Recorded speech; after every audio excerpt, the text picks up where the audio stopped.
Isa na po ngayong unrestricted free agent itong si Jeron Teng at pwede na siyang pumirma sa kahit anong team na gugustuhin niya. Ito pong si Jeron Teng ay meron pang kontrata dito sa Converge Fiber Xers at kung ito man ay mag-expire, siya ay isang restricted free agent pero pinakawalan po siya ng Converge. Ibig sabihin unconditional release yan at kahit saang team niya gusto pwede siyang mapunta. Hindi po kinakailangan makipag-trade para makuha si Jeron Teng. Unrestricted siya parang si Maverick Ahanmisi. Ayon doon sa mga lumalabas na reports, ang hinihingi daw ni Jeron Teng ay 800,000 pesos a month at yan daw ang dahilan kung bakit siya pinakawalan ng Converge Fiber Xers. Pero marami ko question dito sa ginawa ng Converge dahil pangalawang beses na to na yung top player nila ay pinakawalan na lamang ng basta-basta. Kung inyong magugurita si Maverick Ahanmisi, ganyan din ang nangyari. Mataas yung dinemand na salary at basta na lang pinakawalan ng Converge. Ang tanong, bakit hindi man lang nila sinubukang i-trade to kahit man lang sa mga second round pick? Siyempre may value naman si Jeron Teng kahit sabihin pa natin na hindi siya consistent maglaro. May value pa rin yan, hindi po pwedeng walang kapalit yan at mas maganda kung sinubukan man lang ng Converge. So sa ngayon ang tanong, saan kaya mapupunta itong si Jeron Teng? Well, ang usap-usapan, malamang ito ay sa Barangay Ginebra din na mapupunta. Dahil ang Ginebra ngayon, of course, mas maganda kung meron silang small forward dyan. Dahil itong si Jamie Malonzo, ang laro niyan, power forward.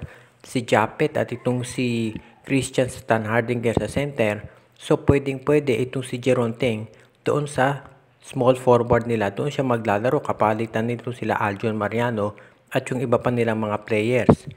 Of course, pwede rin sa TNT yan, kaya abangan na lang natin kung saan team mapupunta talaga itong si Jeron Teng nang walang kapalit.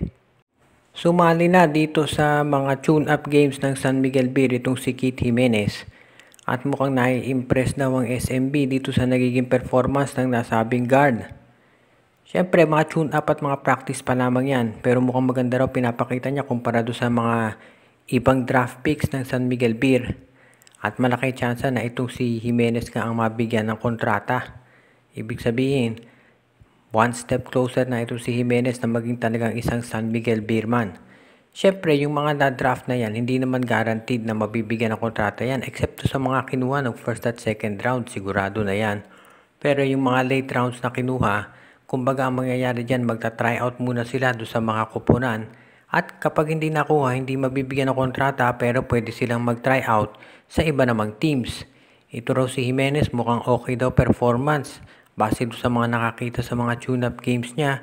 At dahil dyan, marami nagsasabi na malaki tsansa na ito bibigyan ng kontrata ng SMB. Siyempre kung yan ay bibigyan ng kontrata ng San Miguel Beer, unang-una magkakaroon siya ng security. Pangalawa, pwede siyang magkaroon ng playing time dyan dahil nakita natin si George Gallant nagbibigay ng playing time doon sa mga rookies katulad ng ginawa dito kay Alin Bulanadi. So kung ito si Keith Jimenez ay magpapakita ng gila sa practice at matatranslate niya yan to sa actual PBA game, magkakaroon siya ng role dito sa San Miguel Beer at baka masama siya doon sa regular rotation. Siyempre kinakailangan niya makipaglaban doon sa minuto dahil nandiyan si Terence Romeo, Chris Ross at Simon Enciso. Pero hindi pa natin natitiyak kung gaano katagal yung mga nabanggit na players na mananatili sa Beermen dahil syempre may mga ugong-ugong na balita na baka may matrade dyan. So abangan na lang natin. Sa bandang huli, kay Keith Jimenez na to, nasa kamay na niya kumbaga dahil binigyan na siya ng SMB na pagkakataon at siya na magde-determine ngayon kung makapagde-deliver siya. Ano nga ba ang plano talaga nitong Converge Fiber Xers? Iyan ngayon ang tanong ng karamihan pagkatapos nilang pakawalan itong si Jeron Teng nang walang kapalit. Ito ang pangalawang beses na itong nangyari pagkatapos itong si Maverick Ahanmisi ay ganun din ang ginawa nila. Tandaan natin, ang dalawang nabanggit na players, ang top local scorers at players in terms of performance ng Converge noong nakaraang season.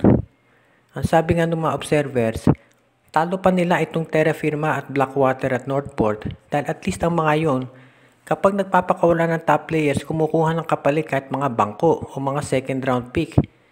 Itong Converge, wala man lang kinuha kahit ano. Tandaan natin, hindi lang itong si Teng at si Ahanmisi ang medyo questionable ang ginawa. Si Apu Tratter, si David Morel, RK Ilagan, ito si Tyrus Hill, si Alin Bulanadi, Ang dami na pinakawalan na converge ng mga players, pati mga picks nila. So ang tanong, ano bang plano nito? Dahil dito merong mga nagsasabi na baka magtatank itong converge para makuha itong si Justin Baltasar next season. Hindi pa natin matitiyak kung yan nga talaga plano nila, pero kung yan, mahihirapan sila dahil itong Terra Firma at Blackwater, sigurado na mahihirapan yan. Of course, alam natin na malamang yan dalawang nabanggit na koponan ang maging number 1 at number 2 ulit sa draft. So ang tanong ng kanamihan, ano ba ito? Nahihirapan ba sila doon sa salary cap? Hindi pa natin matiyak kung ano ba talaga ang plano ni Coach Aldin Ayo pagdating dito sa mga players na kinukuha niya. Pero tignan na lang natin, ang maliwanag dito, sabihin man natin na hindi consistent itong si Teng at si Ahan Misi, pero at least dapat meron silang kinuhang kapalit at hindi na lang pinakawala ng basta-basta. So tignan natin kung ano mangyayari dito sa ginawa ng Converge, at kapag nag-struggle sila sa season na to, well, masisisi yung ginawa nilang mga trades at pagre-release. Gustuhin man ng Converge Fiber Xers na makuha itong si Ian Sanggalang. Mukhang malabo talaga yan, napakawala ng Magnolia Chicken Templados. Si Ian ay matagal na nagkasakit at hindi nakapaglaro sa Magnolia, at maski na dito sa PBA on Tour ay limitadong minuto lang ang kanyang inilaro. Ganun pa man, hindi raw siya itetrade ng Magnolia Chicken Templados sa Converge o kahit saan pa mang koponan. Lalo na ngayon at nakita natin na yung mga PBA teams lalong lumaki. Itong Rain or Shine may Twin Towers na ngayon. Itong si Brandon Roser baka mapunta yan dito sa tinatawag na, of course, TNT. Samantala naman Meralco nakuha si Brandon Bates. So of course ang Magnolia, bakit mo naman pakakawalan si Sanggalang? Nandiyan na itong improved na si James Laput, dumating pa si Abu Tratter at itong si David Morel. So mas maganda kung mas marami siyang malalaking players para makatapat dito sa mga malalaking teams ngayon sa PBA. Sabihin man natin na si Sanggalang ay nagkakaroon na ng maraming injuries, pero isa pa rin yan doon sa mga top big men sa liga, at yan ang dahilan kung bakit siya ngayon ay hindi pakakawala ng Magnolia. Kung itong Converge Fiber Xers ay gusto talaga siyang makuha, bay kinakailangan nila mag-offer ng maganda-ganda dyan. Ang problema nga lang, yung mga top players nila, pinapakawalan nila ng basta-basta. So ang tanong ngayon, meron pa bang natitirang player ang Converge na pwede nilang i-offer kung talaga seryoso sila na makuha ito si Ian Sanggalang o di kaya ito si Calvin Abueva? Unless ibigay nila si Justin Arana na hindi naman nila gagawin, ay hindi nila makukuha ito si Ian Sanggalang sa tingin ko lang. So sa ngayon, yung mga fans ng Magnolia na nagtatanong kung ito ba si Sanggalang ay lilipat talaga sa Converge, sa tingin ko malabong mangyari yan dahil itong SMC hindi pa kakawala ng isang big man unless big man din ang kapalit, dahil alam naman nila kung gaano ka-valuable o kahalaga yan pagdating dito sa kompetisyon sa Philippine Basketball Association.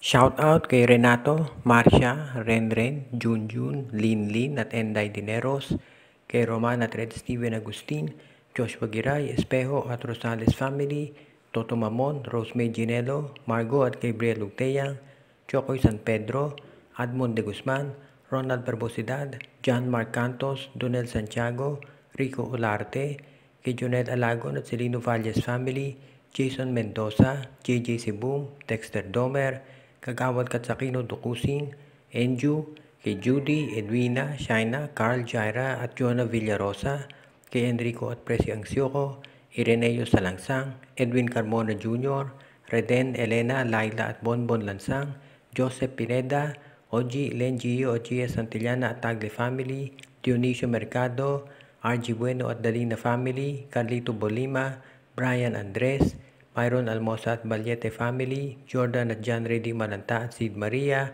at sa iba pa nating mga tagapakinig.